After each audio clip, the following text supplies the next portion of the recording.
ketika kita intuitif, kita bisa memahami sesuatu sebagaimana adanya.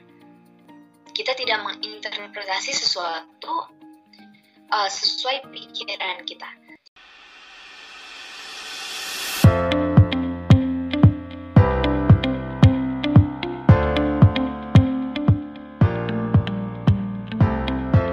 Supaya knowledge yang kita pelajari atau konsep-konsep yang kita pelajari dapat kita experience atau dapat menjadi pengalaman, pasti kita membutuhkan soul journey. Maka dari itu, orang yang melakukan soul journey itu wajib memiliki iman.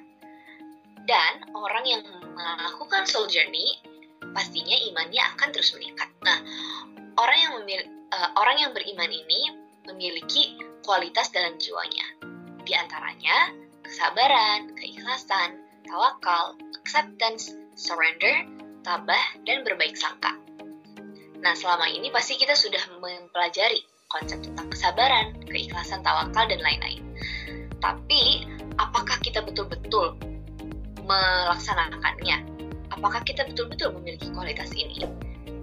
Orang yang sudah berhasil melakukan soul journey pasti sudah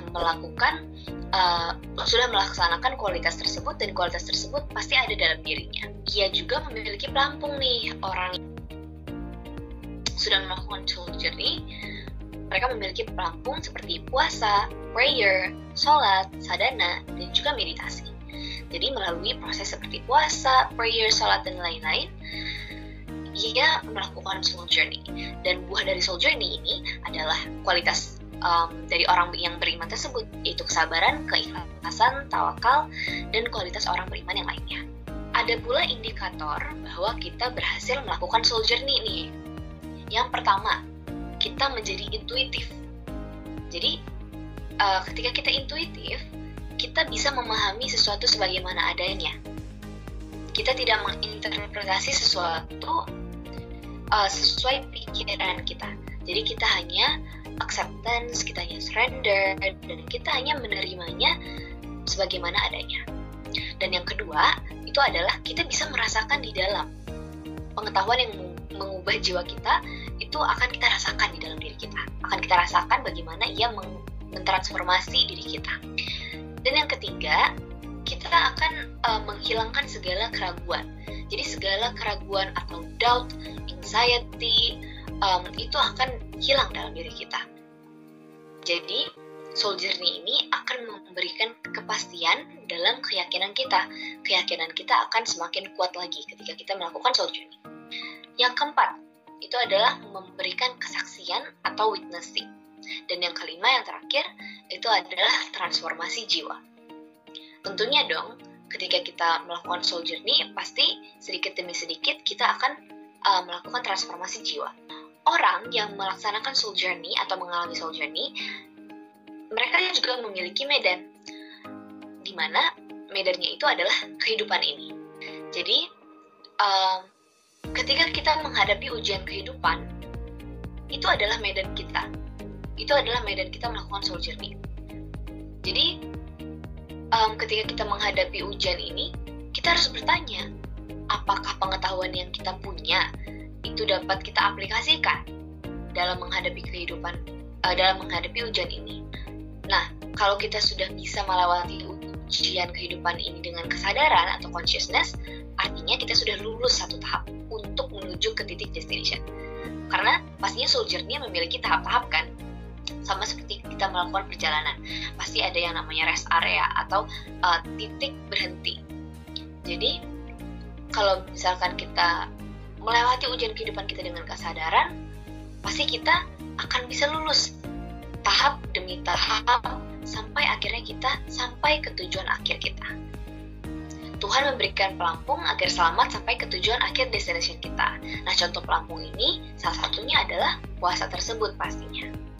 Sekarang kita akan lebih fokus ke percakapan tentang iman. Iman secara esensinya artinya adalah perasaan aman yang bersumber dari hati kita. Bila kita menghadapi ujian kehidupan dengan gelisah, atau bila kita masih merasa anxious ketika kita dihadapi oleh ujian, artinya iman kita masih goyah. atau belum kuat ya. Jadi iman itu bukanlah sifat. Iman itu merupakan ketika kita menyadari segala sesuatu by consciousness. Jadi hadirnya pengetahuan atau cahaya dalam hati sebagai sebuah refleksi atau cermin dari realitas kehidupan itu adalah iman tersebut. Orang yang memiliki iman itu akan tenang dan at peace hatinya karena ia telah tahu segala sesuatu. Bagaimana sih supaya dia bisa tahu segala sesuatu ini? Pastinya dia sudah melakukan soul journey dan dia sudah acceptance, sudah dalam titik acceptance atau surrender ketika dia menghadapi ujian kehidupan ini. Gitu. Jadi meskipun dia diuji dengan masalah kehidupan, orang yang beriman pasti tetap tenang karena ia tahu tentang realitas yang sebenarnya, dan yang paling penting ia tahu bahwa ujian ini datang kepadanya agar ia bisa step to the next level, agar dia bisa menjadi seorang insan yang lebih tinggi lagi consciousness-nya atau jiwanya. Seperti itu. Jadi walaupun dia diuji dengan masalah yang sangat sulit, dia tetap tenang, dia tetap calm and composed karena dia tahu realitas yang sebenarnya. Karena dia tahu bahwa ujian itu datang kepadanya untuk membawanya ke tempat yang lebih baik lagi. Iman yang tidak terekspresikan akan menzolimi diri sendiri.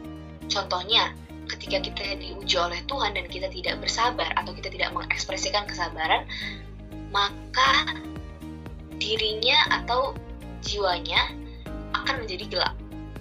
Adapun study case terkait kesabaran, di mana kita bersabar atau kita menunjukkan patience, itu karena adanya iman. Nah, kalau iman kita kokoh, kuat, maka kita akan semakin mudah dalam menghadapi ujian dengan kesabaran. Dan kita akan semakin berhasil gitu ya, ketika kita dihadapi oleh ujian kehidupan. Orang yang beriman itu akan selalu diajari oleh Tuhan, walaupun ia tidak meminta. Pasti ia akan selalu diberikan hikmah oleh Tuhan dan akan selalu diajari olehnya. Maka dari itu, orang yang beriman itu selalu menghadapi ujian dengan surrender, acceptance, dan juga tawakal. Nah, dari sini kita bisa belajar bahwa ketika kita dihadapi oleh ujian, hal yang harus kita lakukan pertama kali adalah dengan surrender dulu. Kita harus pasrah. Acceptance, kita menerima, dan juga tawakal.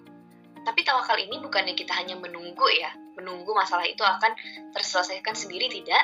Tetapi kita terus berusaha mencari cara, bagaimana caranya supaya kita bisa menyelesaikan masalah ini.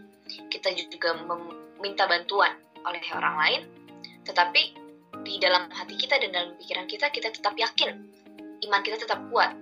Kita tetap percaya bahwa Tuhan akan memberikan bantuan kepada kita. Tuhan akan selalu mengiringi langkah kita dalam proses menyelesaikan masalah ini. Nah, hampir setiap ujian kehidupan ini adalah goresan luka. Pasti ujian kehidupan itu membuat teman-teman terpuruk, membuat teman-teman gelisah, membuat teman-teman merasa sedih. Namun, teman-teman harus ingat bahwa segala sesuatu yang terjadi dalam kehidupan kita, apapun itu, apapun fenomena, insiden, objek pengalaman yang terjadi, itu ada untuk menguji kita. Tuhan ingin kita mengeluarkan kualitas terbaik yang ada di dalam jiwa kita. Dan satu-satunya cara, atau mungkin salah satunya cara untuk mengeluarkan kualitas terbaik dalam diri kita adalah dengan menghadapi ujian kehidupan ini. Sama juga seperti ujian sekolah. Kalau misalkan teman-teman nggak melakukan ujian sekolah, bagaimana caranya teman-teman bisa tahu atau mengukur kemampuan teman-teman? Ketika kita mengaplikasikan knowledge tentang iman atau tentang kesabaran, tawakal, maka pengetahuan kita pun akan menjadi transformatis ya. Jadi dengan ujian-ujian ini kita bisa mengaplikasikan knowledge tentang iman yang selama ini kita tahu gitu. Nah, jadi ujian meskipun kita tidak menyukainya, pasti akan mengeluarkan sifat sabar dalam diri kita, dalam hati kita yang tadinya itu terpendam gitu. Jadi ketika teman-teman menghadapi ujian dalam kehidupan, Ingatlah, untuk pertama surrender, acceptance, dan juga tawakal. Dan ingat apa esensi dari ujian tersebut. Esensi dari ujian tersebut adalah untuk membawa teman-teman ke next level, ke tingkatan jiwa yang lebih tinggi lagi. Dan di ujian inilah teman-teman memiliki kesempatan untuk mengaplikasikan knowledge teman-teman tentang iman. Dan dengan begitu teman-teman bisa bring out the best of yourself. Orang yang di hatinya memiliki iman dan berhasil mengekspresikan kesabarannya, maka ujian baginya hanyalah ilusi optik.